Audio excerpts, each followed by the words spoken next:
Nissan dengan Skyline GT-R-nya akan selalu menarik untuk dipandang dan dikenang. Karena dengan mobil ini, Nissan bisa membuktikan kalau merek ini benar-benar bisa membuat mobil yang kencang dan bisa mendominasi di kejuaraan touring apapun. Selain itu, dengan kesuksesan Skyline GT-R, Nissan akhirnya bisa bangkit dari keterpurukan yang hampir membuat Nissan bangkrut. Nissan pernah mau bangkrut. Iya, Nissan pernah mau bangkrut pada tahun 1980-an, yang mana tahun 1980-an adalah tahun-tahun buruk bagi Nissan. Kenapa bisa? Ya karena kebanyakan mobil Nissan di era segitu memiliki kinerja di bawah standar, mau itu di trek, balapan, maupun dalam penjualan. Dengan semangat yang ada, akhirnya Nissan memutuskan untuk membuat sebuah mobil yang memang ditujukan untuk motorsport dan nggak sampai itu aja. Nissan berencana membuat mobil dari motorsport ke mobil produksi jalan raya. Dan dari gagasan inilah lahir sebuah mobil monster yang bernama Nissan Skyline R32 GT-R.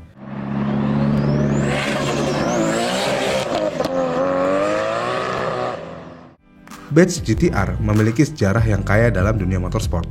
Kenapa bisa? Ya karena Badge GT-R sebenarnya sudah digunakan sejak lama oleh Nissan di mobil Nissan 2000 GT-R yang diperkenalkan pada tahun 1969. Mobil ini ditenagai oleh mesin inline 6 2 liter yang mampu menghasilkan 160 horsepower. Dan karena mobil ini menggunakan badge GT-R yang berarti mobil ini diikutsertakan di motorsport. Dan tentu aja mobil ini sukses dalam balap, memenangkan 33 balapan dalam karir balap singkatnya yang selama 18 bulan aja. Kemudian dengan keberhasilan tersebut, ini tentu aja akan mendukung Nissan dan mendorong mereka untuk melakukan pekerjaan untuk mengeluarkan 2000 GT-R generasi kedua. Dan ide untuk mobil generasi kedua ini, Nissan akan menggunakan mesin inline 6 2 liter yang serupa dengan pendahulunya.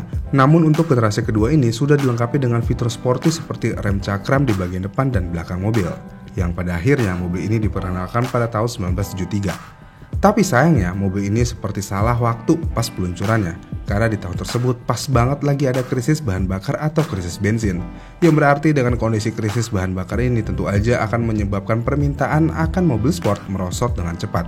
Dan sayangnya untuk Nissan, mobil generasi kedua ini hanya laku 197 unit aja. Dari titik inilah badge GT-R akhirnya digantung oleh Nissan karena Nissan tidak berniat untuk membuat mobil performance di saat-saat seperti ini. Dengan demikian, dalam satu dekade itu, mobil Nissan menjadi tidak agresif dan tidak diinginkan oleh kebanyakan orang. Lalu dengan kondisi seperti ini, akhirnya pada pertengahan tahun 1980-an, Nissan mengalami kesulitan keuangan dan sangat membutuhkan perubahan arah dan filosofi untuk bertahan hidup. Dan untuk melakukan perubahan secara keseluruhan, akhirnya Nissan mengganti presiden mereka dengan Yutaka Kume pada tahun 1985. Siapa dia? Yutaka Kume adalah seorang karyawan Nissan yang bekerja sudah dari tahun 1946 dan dia memulai karirnya di Nissan dari bawah dan naik pangkat dari insinyur pabrik hingga menjadi presiden. Yang berarti sangat jelas bahwa dia memiliki hasrat mendalam terhadap perusahaan ini. Ditambah dia juga pernah melihat kesulitan Nissan sebelumnya dan dia juga kala itu berpikir jangan sampai kejadian seperti bisnis ayahnya. Karena ayahnya adalah seorang pengusaha, namun usaha ayahnya bangkrut. Dan Kume percaya bisnis ayahnya gagal karena kehilangan pandangan pelanggan. Dan dia melihat hal yang sama terjadi di Nissan. Dengan pemikiran seperti itu, akhirnya Kume memulai pergeseran budaya dalam perusahaan, meruntuhkan hambatan antara banyak lapisan manajer, dan menekankan inovasi dan fokus pada pelanggan. Dia mengubah segalanya. Dan juga dia melihat bahwa setelah satu dekade stagnasi, reputasi perusahaan di mata pelanggan berada pada titik terendah. Ditambah Nissan sudah menjadi sinonim dengan mobil yang membosankan yang dibangun tanpa gairah atau bahkan pikiran. Dengan mengetahui hal tersebut, Kume tahu ini harus berubah dan dengan langkah yang hampir belum pernah terjadi sebelumnya di Nissan, dia memutuskan bahwa peluang terbaik mereka untuk merebajakan citra adalah dengan memenangkan balapan. Dari gagasan tersebut, akhirnya Project 901 lahir. Apa tujuan proyek ini? Ya tentu aja menempatkan logo Nissan di mobil terbaik Nissan dalam waktu 5 tahun ke depan.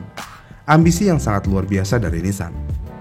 Kemudian pada tahun 1985, Nissan akhirnya kembali ke kejuaraan mobil Tour Jepang dengan mobil baru sesuai dengan regulasi baru. Ini adalah kejuaraan JTCC yang menggantikan regulasi Grup 5. Dan regulasi di JTCC cukup ketat kali itu. Salah satunya, pesaing diharuskan membangun mobil balap berdasarkan mobil jalan produksi massal yang sudah ada. Yang berarti berkompetisi di kelas ini akan menjadi lebih murah. Dan jika dapat memenangkan balapan, ini tentu aja dapat menjadi bahan marketing yang sangat luar biasa. Dan mengetahui hal ini, tentu aja ini adalah peluang yang tidak bisa ditolak oleh Nissan. Namun sayangnya Skyline R30 yang dijalankan oleh Nissan tidak berhasil memenangkan balapan.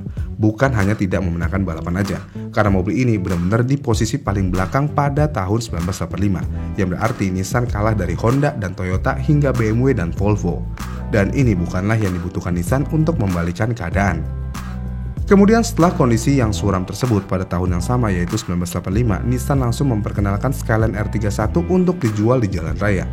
Mungkin mobil ini terlihat mirip dengan R30 di eksterior, namun di bawah kap mesinnya semuanya sangat berbeda karena R31 sudah menggunakan mesin RB series. Yang berarti juga R31 adalah Skyline pertama yang ditenagai oleh mesin inline-6 seri RB. Dalam penjualannya, mobil ini ditawarkan oleh dua opsi, yaitu 2 liter atau 3 liter. Selain itu, bukan di mesin aja, R31 juga mendapatkan upgrade yang signifikan oleh Nissan, yang mana R31 sudah menggunakan teknologi high CAS atau High Capacity Active Steering. Cukup luar biasa dari titik ini, karena dari titik ini juga Nissan melibatkan Nismo atau Nissan Motorsport untuk membawa R31 balapan di JTCC pada tahun 1986. Dengan upgrade yang ada dan keterlibatan Nismo, mobil ini langsung memenangkan balapan pertama musim tersebut dan kejuaraan secara keseluruhan. Tapi hanya sampai itu aja kesuksesan mobil ini, karena di tahun berikutnya Nissan langsung kalah telak di grup A oleh Ford Sierra dan BMW 635, yang berarti R31 tidak bisa bersaing. Dengan demikian, Nissan berpikir lagi, Nissan membutuhkan sesuatu yang baru, dan akhirnya lahirlah Nissan Skyline R32. Di Nissan R32, Nissan sudah memiliki semua bahan berkat inovasi yang dibangun di dalam Nissan melalui Project 901, yang berarti generasi baru Skyline ini memiliki potensi untuk menjadi sesuatu yang benar-benar istimewa. Mobil ini pertama kali diperkenalkan pada tahun 1989 dan di tahun yang sama juga mesin RB26 telah disempurnakan, yang mana mesin inline-6 2,6 liter ini dibangun untuk menangani lebih dari 500 horsepower dalam spesifikasi balap dan dapat menghasilkan sedikit lebih dari 310 horsepower dalam mobil jalan raya. Dan Nissan membangun mobil ini memang bukan untuk menjadi mobil harian, karena faktanya mobil ini memang dirancang dari awal untuk satu tujuan tunggal, yaitu mendominasi balapan grup A.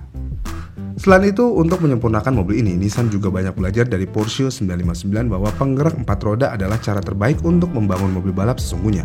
Tetapi menurut pembalap uji Nissan, 959 memiliki roda depan yang selalu understeer karena terlalu banyak tenaga, yang berarti mobil ini ngebut di trek lurus tapi sulit untuk keluar dari tikungan. Mengetahui hal tersebut, Nissan akhirnya perlu menciptakan kembali penggerak 4 roda di mobilnya, dan mereka akhirnya membuat sistem Atesa ET Strip S. Sistem apa ini? Ya, ini adalah sistem yang memungkinkan mobil mengirimkan semua daya dorongan ke roda belakang sampai roda belakang mulai kehilangan cengkeraman, lalu roda depan akan mengambil sebagian daya untuk menarik mobil keluar. Dengan sistem ini yang dikombinasikan dengan sistem kemudi 4 roda high CAS, Nissan sudah memiliki resep rahasia yang kuat. Kemudian setelah semua sudah siap, Nismo langsung membawa R32 di balapan di JTCC pada tahun 90. Dan di tahun tersebut R32 langsung bisa memenangkan hampir setiap balapan di tahun tersebut. Bukan hampir deh, benar-benar memenangkan keseluruhan balapan. Dan itu adalah tahun yang luar biasa. Kemudian di tahun berikutnya juga sama, yang mana keseluruhan balapan dimenangkan oleh mobil ini. Dan gak sampai itu aja, pada tahun 1993, Nissan melakukan hal yang sama. Dan jika digabungkan total kemenangannya, pada tahun 92 dan 93, Nissan sudah meraih 29 kemenangan dalam 29 balapan dan memenangkan JTCC selama 4 tahun berturut-turut. Dan ini adalah tingkat dominasi yang tidak hanya langka dalam balap mobil sport, tetapi dalam bentuk olahraga apapun. Dengan kesuksesan ini secara instan membuat Nissan dan R32 menjadi mobil puncak performa dari Jepang. Dan jika berbicara tentang R32, Jepang bukanlah satu-satunya tempat yang dihancurkan oleh Nissan Skyline R32, karena GT-R juga berhasil memenangkan 24 jam Spa, bahkan mencetak rekor putaran mobil produksi di Nürburgring. Dengan hasil yang fantastis ini, membuat R32 menjadi mobil tercepat di lintasan yang dapat dibeli oleh orang biasa. Kemudian selain Spa dan Nürburgring, Nismo juga membawa mobil ini ke Australia pada tahun 90 untuk bersaing dalam kejuaraan mobil Tour Australia, di mana sekali lagi R32 berhasil mengguncang susunan grid, mengalahkan Ford Sierra yang berkuasa dan memenangkan kejuaraan selama 3 tahun berturut-turut, termasuk kemenangan di Bathurst 1000 pada tahun 91 dan 92. Dengan keberhasilan R32 yang dapat mengalahkan kompetisi ini, pers Australia langsung memberikan julukan mobil ini Godzilla. Mungkin ini adalah perkataan yang cukup negatif dan buruk kala itu, tapi uniknya, nama ini melekat dan Nissan menerima hal tersebut. Kemudian dengan Nissan R32 yang sangat dominan di Australia yang diklaim kemenangan ini berkat sistem Atesa, akhirnya tim-tim lain melakukan protes terhadap sistem ini, yang pada akhirnya bukan Atesa Nissan yang di-banned, melainkan penyelenggara membuat kelas baru. Dengan demikian, kelas utama hanya diisi oleh Nissan R32. Cukup lucu memang. Dengan hasil yang sangat signifikan ini, tentu aja Nissan telah mencapai apa yang diinginkannya. Dan dalam waktu kurang dari 1 dekade, perusahaan ini telah berubah dari pembuat mobil lambat yang tidak menginspirasi menjadi perusahaan yang dapat membuat mobil sport yang paling diinginkan pada masanya. Dan tentu aja mobil ini dapat menyelamatkan perusahaan dari kebangkrutan yang hampir pasti. Dan itulah monster penyelamat Nissan. Bagaimana nih menurut kalian? Komen di kolom komentar di bawah ya. Dan jika kalian suka dengan video ini, kalian bisa like dan subscribe channel ini. Dan sampai jumpa di video selanjutnya.